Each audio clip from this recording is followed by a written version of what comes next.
Apabila kita mendengar surat Al-Waqiah, maka seakan-akan identik dengan urusan rezeki.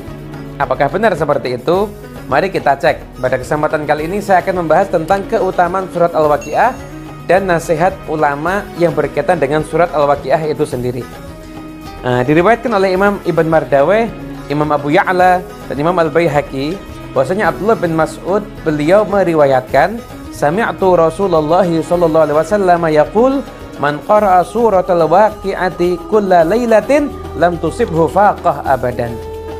Abdullah bin Mas'ud beliau menyatakan bahwasanya saya pernah mendengar Rasulullah sallallahu alaihi wasallam bersabda, barang siapa yang membaca surat Al-Waqiah setiap malam, maka insya Allah dia tidak akan terkena kefakiran. Gak akan sampai nasibnya itu menjadi orang yang fakir atau faqah. Faqah itu kefakiran, ini dimaksud.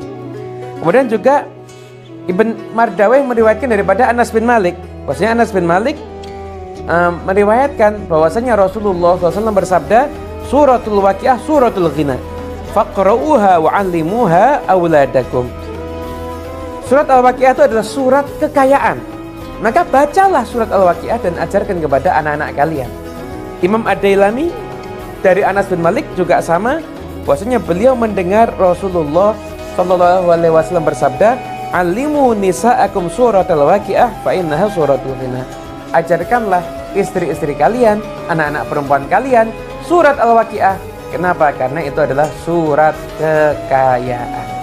Kemudian kita akan mendengar gimana sih komentar dari seorang ulama yang luar biasa, Habib Abdullah bin Alawi Al-Haddad, dalam kitabnya Ithafus Sa'il bi Jawabil Masail. Habib Abdullah Al-Haddad menyatakan, fa'lam annahu warada anna qira'ataha kulla lailatin amanun minal faqah wa hiya al-hajatu ilal khalqi a'ni hajatan tashinul insana fid dunya wa muru'atih. Ketahuilah bahwasanya telah datang riwayat bahwasanya membaca surat Al-Waqiah setiap malam itu menyebabkan seseorang akan selamat daripada kefakiran. Yang dibahasakan di sini adalah dengan kata-kata al-faqah. Apa yang dimaksud dengan al-faqah? Yaitu rasa dia itu punya hajat, rasa dia itu perlu, kepepet, harus minta kepada makhluk yang lain, Allah yang lain. Itu dengan hajat yang sekiranya bisa orang itu akan menjadi buruk urusan dunianya dan harga dirinya ketika dia itu kepepet dan akhirnya terus-menerus minta sama orang lain. Itu. Ya, surat Al-Waqiah menyelamatkan itu semuanya. Jadi kalau Anda sering membaca surat Al-Waqiah, apalagi setiap malam, sebagian ulama dari kalangan habaib menganjurkan untuk dibaca ketika ba'dal asar juga nggak ada masalah. Yaitu kalau Anda sering membaca surat ini, maka insya Allah Anda akan selamat. Urusan apapun Anda tidak harus mengemis pertolongan atau belas kasihan kepada orang lain. Kenapa? Karena surat Al-Waqiah adalah suratul ghina yang akan mencukupi Anda semuanya.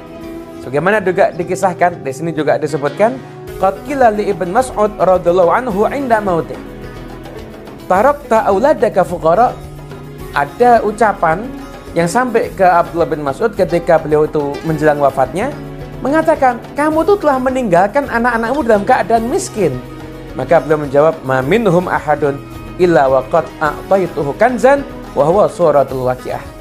Nggak ada satupun di antara anak-anakku kecuali telah aku kasih gudang kekayaan. Apa itu? Surat Al-Waqiah. Sekarang pertanyaannya nih, kita menyiapkan warisan untuk anak-anak kita mungkin. Apakah kita sudah pernah berpikir bahwasanya warisan anak kita bisa membaca surat Al-Quran, bisa membaca surat Al-Waqiah, paham surat Al-Waqiah itu adalah suatu kekayaan? Abdullah bin Mas'ud menyatakan surat Al-Waqiah adalah warisan dan merupakan gudang kekayaan untuk anak-anaknya, sehingga beliau tidak pusing dengan tinggalan harta untuk anak-anaknya, namun beliau telah mengajarkan kepada anak-anaknya surat Al-Waqiah. Kemudian di sini ada keterangan lanjutan dari beliau bahwasanya kita membaca surat Al-Waqiah dengan tujuan agar mendapatkan kemanfaatan urusan duniawi, atau kita nggak harus minta-minta ngemis kepada orang lain, itu adalah satu hal yang bagus. Tidak menjadikan niat kita itu menjadi buruk. Jadi nggak ada masalah orang itu membaca ayat suci Al-Quran dengan niatan agar dia diberikan kemampuan finansial oleh Allah Subhanahu wa wa ta'ala. Namun tetap idealnya ketika kita membaca surat Al-Waqiah mungkin, atau memperbanyak istighfar, atau memperbanyak sholawat, jangan hanya sekedar hanya agar dapat kekayaan, atau dijauhkan dari kefakiran, atau hajat kita kabul. Namun niatkan pula dengan bacaan tadi kita semuanya bisa menjadi orang yang dekat dengan Allah Subhanahu wa ta'ala. Nah begitulah yang berkaitan dengan masalah surat Al-Waqiah dan permasalahan rezeki. Nah, karena itu kalau kita kepingin diberikan kehidupan yang kecukupan oleh Allah Subhanahu wa ta'ala, kita nggak harus minta-minta kepada orang lain, maka setiap malam mari kita semuanya membaca surat Al-Waqiah.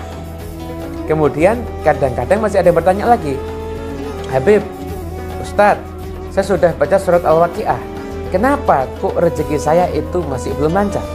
Kenapa kok saya terkadang masih harus minta kepada orang lain? Berkaitan dengan jawaban itu, maka simak postingan kami yang setelah ini tentang bagaimana kalau udah baca Waqiah kok rezeki belum lancar, atau sholawat kok rezeki belum lancar. Kita akan jelaskan pada video yang berikutnya.